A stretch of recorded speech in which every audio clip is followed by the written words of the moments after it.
Let's talk about this nominee to the Supreme Court, and I'll ask you as a product of the Bronx, and I'll ask Governor Wilder as a lawyer, but as a product of the Bronx. Her experience, I understood what she meant. Yeah. It was not complicated. I mean, our perspective, we bring our perspectives to whatever we do. And you said that when you sat here, when you sat down, you said as a military person.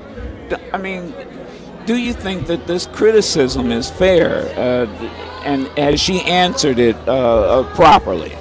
Well, what she said yesterday was that perhaps the rhetorical flourish she gave to those remarks some years ago was ill-advised. But we are all products of our experience. You cannot deny your experience. There has never been a Supreme Court justice who was not a product of their life experiences. And so I think confirmation hearing is the place to get it all out. And confirmation hearings are supposed to be tough. And so if the Republicans want to bore in on this issue, that's fair. I think she will be confirmed. I don't think there's any question about her confirmation. And I'm very proud to share that Bronx heritage with her. But let me use her to connect to something you said earlier, Joe. All right. Her daddy died when she was a young girl. And there was an article about her the other day that said the family wondered what to do. And all the aunts came together.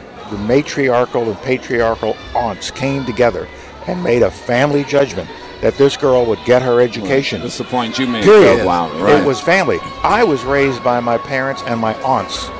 My aunts are the ones who looked out the window and watched me as I went to school, and Lord help me if I did anything wrong. Because, or if you didn't go to school. Oh, that was out of the question. Nobody ever, to go home and say I wanted to drop out would have been a death sentence. It was not an option. It was not an option. It would have a death sentence. Not an option. Yeah. And so I think she will be confirmed, but let's have a good debate, and this is what confirmation hearings this is what confirmation hearings are all about. Slavery was over when he signed the Emancipation Proclamation, but my slave-driving wife producer here just told me they're looking for you guys, gentlemen, on the stage. Surely. As a lawyer, they're also making a lot about her and I don't want to say her decision because it was not her decision on Richie. Right. And we've had Judge. No, it was not her. Yeah, it was not her decision. She did what an appellate court. She followed the law. Okay. And in that instance, she's been criticized. But I agree with General Powell and Secretary Powell that she will be confirmed.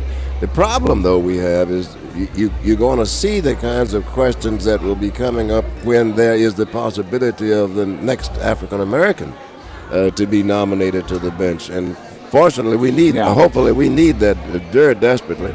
Because do you need, would some of these questions that she's being asked, would they have been asked of a man?